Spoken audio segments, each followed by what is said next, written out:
Bismillah ar-Rahman ar-Rahim. Ladies and gentlemen, brothers and sisters, Assalamu alaikum wa rahmatullahi wa barakatuh. Before I start my speech, I would like to thank the Dean of Dushisha University and his entire team for providing this golden opportunity so that we can meet each other and deliberate on the issue of Afghanistan, which is, in my opinion, the burning issue of the world. I should say that peace in Afghanistan is peace in the world. At the same time, I would like to thank my Japanese friends for their generosity and hospitalities. Your hospitality and generosity to me is not something unexpected. I have been to your beloved country in 1984, where I was so young and I had a visit to this beloved country. The memories of those days remains in my mind and they will stay with me forever. What's more important, to have this kind of meeting in your beloved country, Japan, because you have gone through the same experience that we are going through right now. Japan has experienced the real essence and the real meaning of American democracy, respect for human rights, and territorial integrity. This country was attacked by the United States of America in 1945, where 200,000 people lost their precious life in a moment of seconds. I salute your resistance, your tolerance, and your tough work that you have come from that destructive time to one of the most civilized and strong economy of the world. Ladies and gentlemen, we are here to discuss peace building in Afghanistan. The main philosophy of our religion, Islam, is peace. Our religion is the religion of peace and harmony. When we meet each other and embrace each other, the first word which is exchanged between us is Assalamu alaikum wa rahmatullahi wa barakatuh. It means that in our first impression, in our first approach to others, we gave a message to him that he is safe, he is in peace, and he is someone to be very friend and close to me. Our Prophet, peace be upon him, sallallahu alayhi wa sallam, he said that as-sulhu khair. Peace is the best.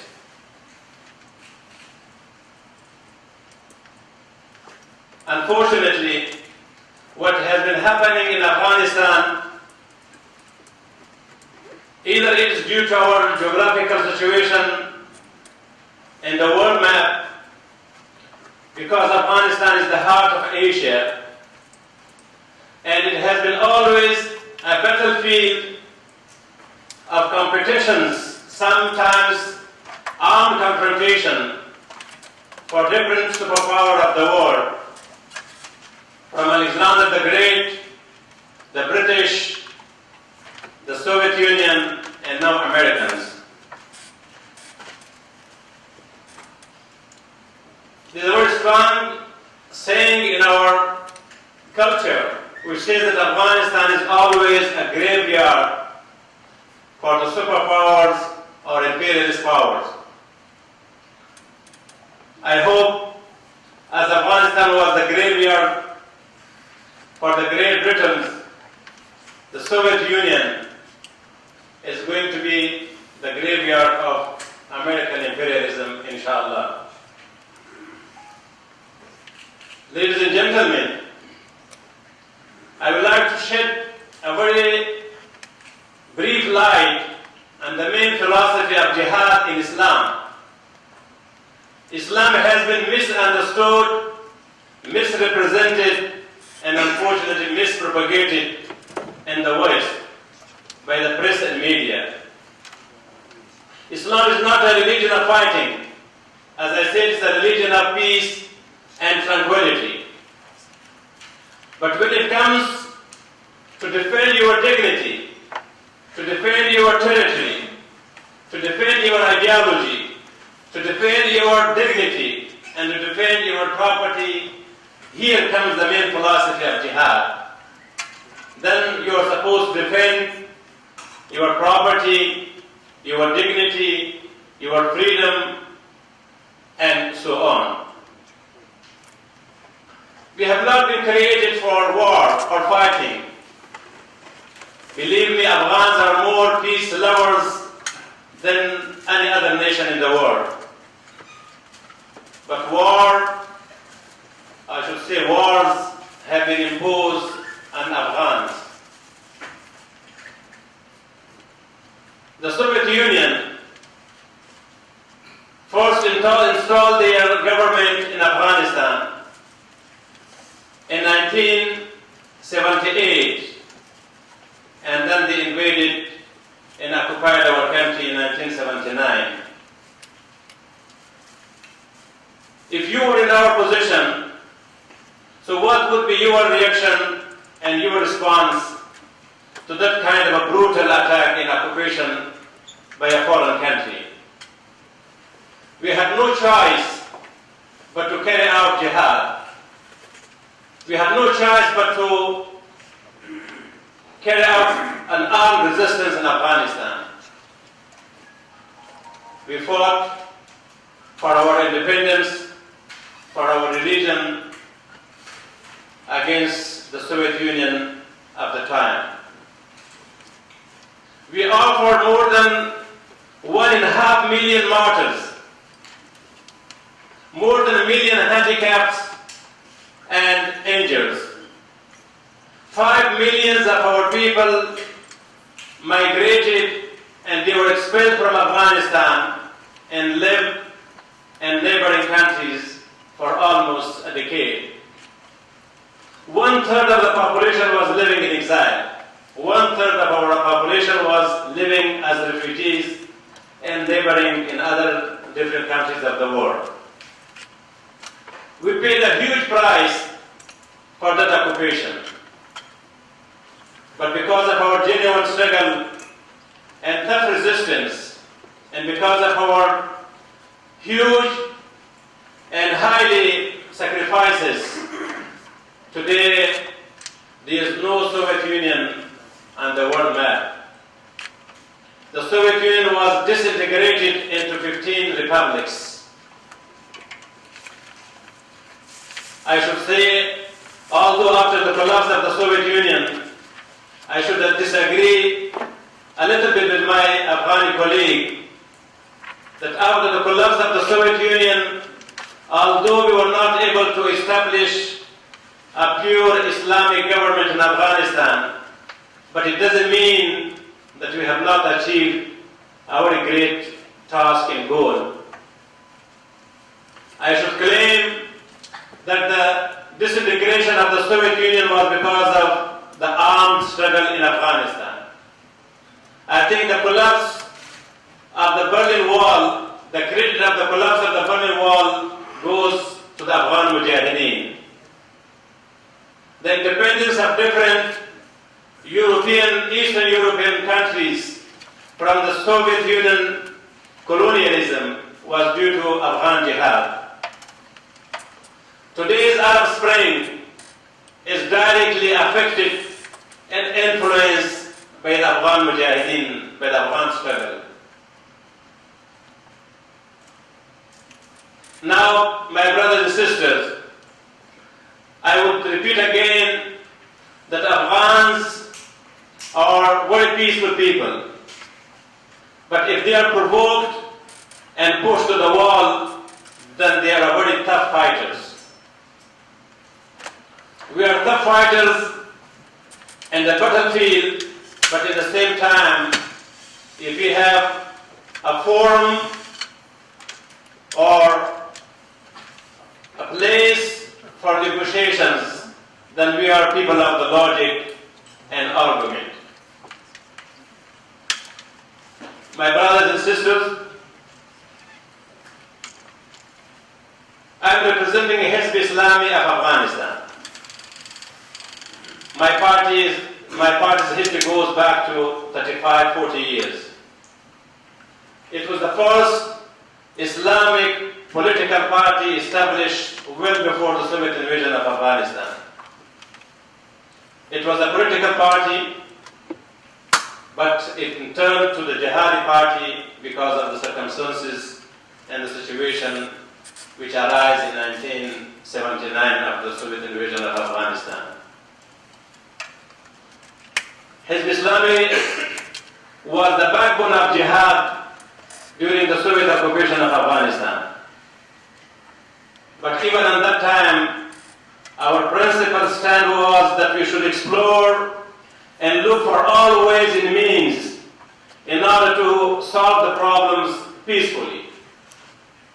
Even during jihad period, we tried our best through our negotiations, through our contacts, to convince the Soviet Union and its allied government in Afghanistan to enter into negotiations, serious negotiations with Mujahideen, so that you could stop bloodshed as soon as possible. I led several delegations even during the Soviet occupation of Afghanistan to different countries to meet with Afghan officials and also with officials of the Soviet Union. We had meetings in Baghdad, in Tunis, and Bonn in Germany, and Libya, and so many other places. The point I'm going to stress is that Hezbi Islam is always for peace and peaceful settlement of the crisis and the issues. But we believe in a comprehensive, meaningful, durable, lasting negotiations. I think this is the way to address the issues and solve the problems. We are for a realistic approach to the Afghan issue. We should be realistic, and every party concerned should accept the realities on the ground. For the last few years, we had several rounds of talks with the Afghan government and also with Americans in Afghanistan. We prefer negotiations to be in our own country for certain reason. One of those reasons is that we would like to prove to the other side that we are also a patriotic people. We are the sons of this land, and we are going to solve our problem between ourselves. The other reason that we prefer Kabul for negotiation, because we are going to be free of third-party influence. When you are talking to your opponent directly in your own country, at least you don't have that influence of a third country.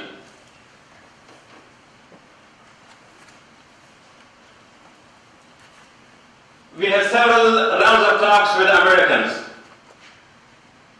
but in all of our talks, we put forward our proposal, and we believe that our proposal is a comprehensive and addressing the whole and core issues of Afghanistan. We believe that up till now, Americans are not sincere in negotiations with Afghan Mujahideen, either Hezbi Islami or Taliban. And the reason is very clear. First of all, there is no clarity on the position of Americans toward their withdrawal from Afghanistan. On one hand, they say that they are going to withdraw their troops by 2014. But at the same time, they are saying that they are not going to stay permanently, but they are going to stay in Afghanistan for a very, very long time. On the one hand, they are saying that they are going to withdraw from Afghanistan by 2014. On the other hand, they say that they are going to leave a sizable non-combat troops in Afghanistan for at least 20 years. I told to the Americans very clearly that there is a great contradictions in your statements. You should unite your stand and your statements towards Afghanistan. You should be clear about your position in Afghanistan. We used to have our negotiations with the Afghan government and the Americans, but we stopped our negotiations because of the signing of a strategic partnership accord between the Americans and the Afghan government. We believe that this kind of accords will pave the way for the military presence of Americans in Afghanistan. We are worried that this accord will pave the way for the Americans to have military bases in Afghanistan. And I told the Americans, and I'm trying to say here as well, that Afghanistan is not a Japan, it's not a Korea, it's not a Germany. Americans' presence in Afghanistan, military presence in Afghanistan, under any cover, under any banner, is unacceptable to Afghans. I told to the American very clearly that your presence in Afghanistan under any cover, under any pretext, will be a motivation for the continuation of armed struggle in Afghanistan. Afghans will never tolerate your presence in Afghanistan. But it doesn't mean that we are going to boycott you economically, politically, and so on. We recognize the United States of America as a superpower, economic power, military power, and we need the Americans' support for the reconstruction of Afghanistan, for the stability of Afghanistan, more than anyone else. But at the same time, I told them very clearly that your military presence is not tolerable. I hope that the Americans' position will be clear and they will come to the point that there is no solution but to withdraw from Afghanistan unconditionally. My brothers and sisters, with this introduction, I will come now to our proposal, which has been put forward to the Afghan government and also to the Americans and to the world media. The key to resolution of the Afghan crisis and putting an end to the war in this country is the realization of the ground realities and respect for the right of the Afghans to lead in accordance with the dictates of their faith and values. An honorable life without any foreign intervention in their system of governance and election of their rulers. In the light of these realities, we present the following proposal for an immediate and permanent solution of the Afghan crisis. A. Washington and Moscow, as the primary parties responsible for the creation of this mess, should vow not only to support an anti-Afghan agreement, but to also push their allies, regional allies, such as Iran and Pakistan, to support it. B. A council of authorized representatives of the Afghan parties should be convened with no participation or interference from any foreign countries to deliberate on the situation and agree to the following. A. Cooperate with each other in securing full independence of our country, getting our people out of this miserable situation. B. Put a permanent end to war in the country by seeking in all sincerity such a solution that could ensure a restoration of permanent peace and security to the country. C. Restore Afghanistan's independence and freedom by asking foreign forces to leave our country and ensure to rid and protect the country from foreign intervention and internal wars. D. Further strengthen unity of the nation through measures that would cement the bonds of equality, brotherhood, and respect amongst the tribes and clans of the country. F. Prepare a ground for the nation to elect a trustworthy and representative government in a peaceful atmosphere, free from foreign intervention and pressure, and to establish the government of its choice in line with its faith and values. F. Commit itself to peaceful transfer of power, vowing to shun all armed attempts and bloodshed for power grabbing.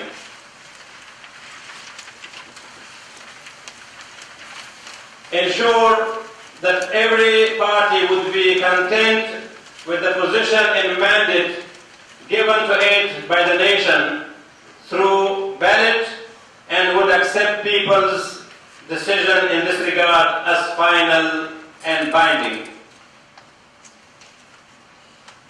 Vow to shun all illegitimate ways and means of power grabbing, such as coups, conspiracies, and mechanism to seek foreign support for this purpose. In order to achieve these sublime objectives, the following points would be emphasized. 1. All foreign troops shall leave our country in accordance with the timetable given by this council. I am referring to the council which agrees upon between the concerned Afghan parties.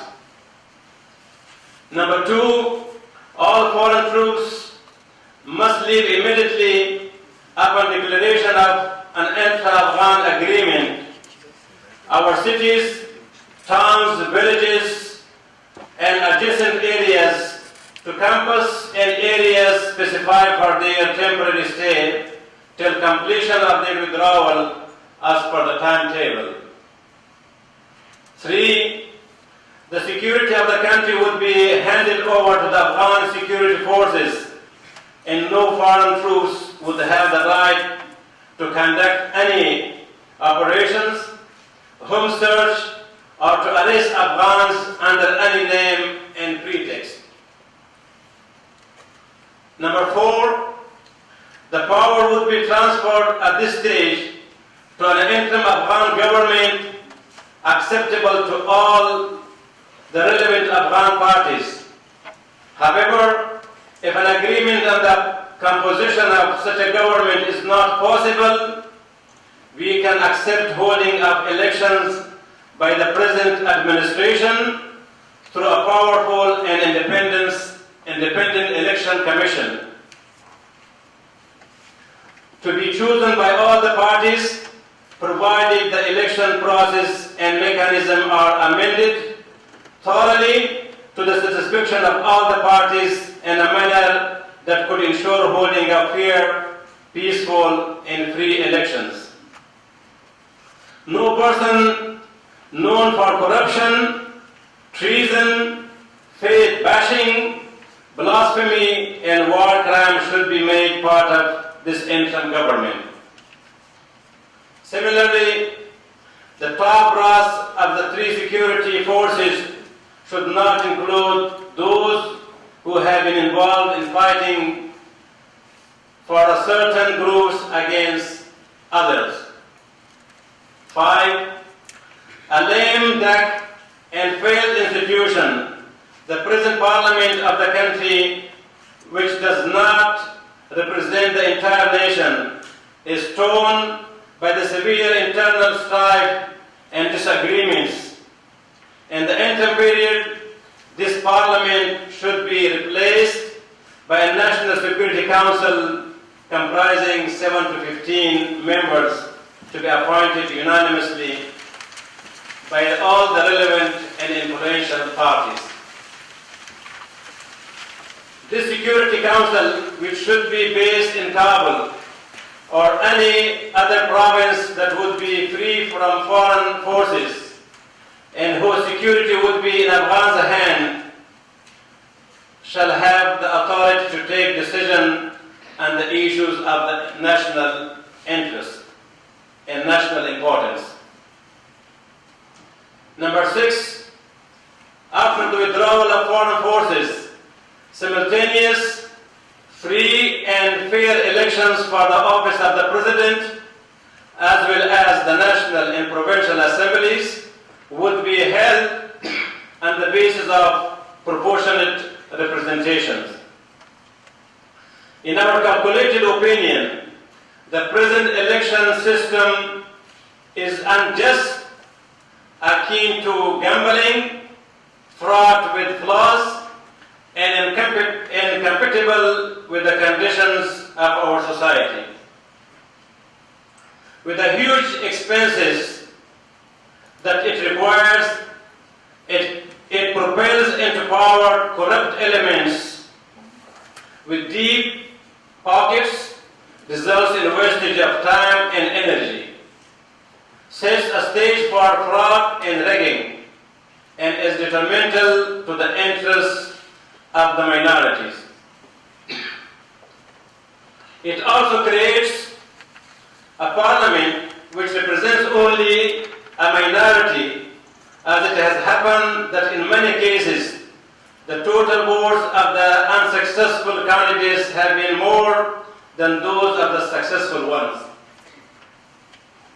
Moreover, the people who vote for the unsuccessful candidates are left without any representation in the government. 7. The members of the cabinet, governors, and other senior executives would not be qualified to run in these elections unless they resign and practically leave their post at least 6 months prior to holding of the elections. Number 8, the first elected government would be formed by all those parties which would secure more than 10% of all the votes cast, with every party given a share in proportion to its secured votes. The government shall be required to get vote of confidence from the parliament.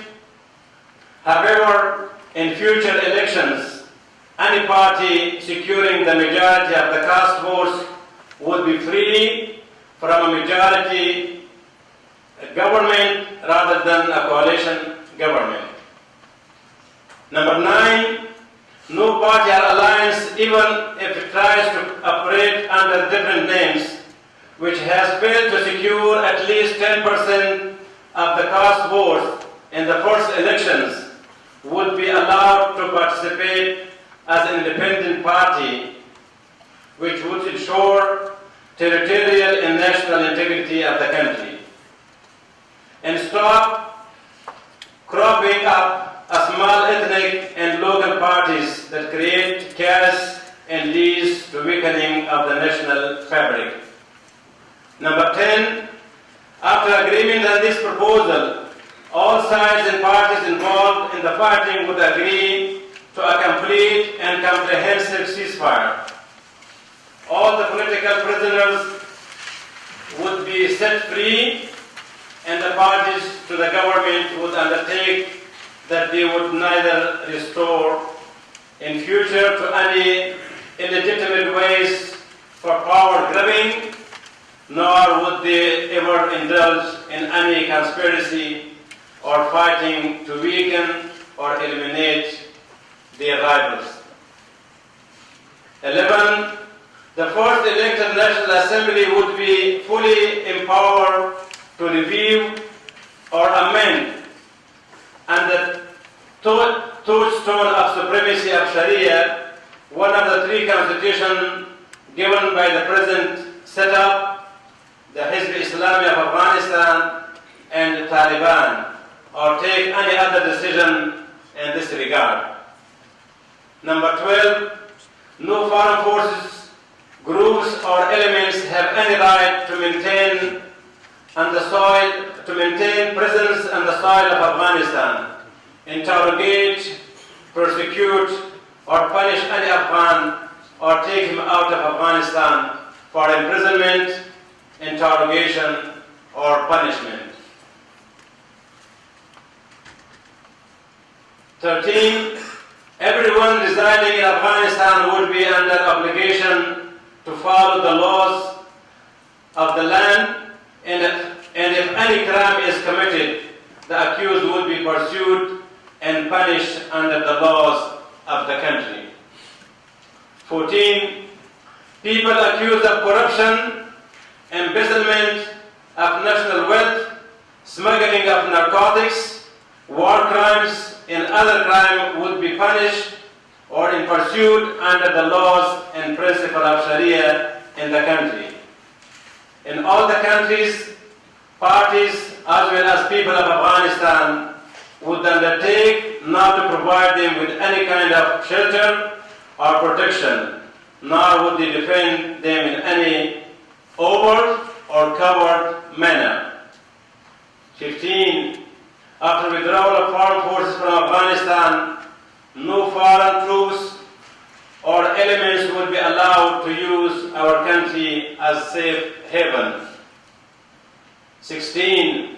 If any Afghan group or party insists on the continuity of war and refuses to accept the peace accord and reconciliation process that would rid the country from foreign subjugation and ensure restoration of peace, independence, and dignity of the nation, the entire Afghan people would jointly wage war against it to save the country from its evil designs. 17. Allah Almighty bears witness to our commitment to this accord. Thank you very much. Assalamu alaikum.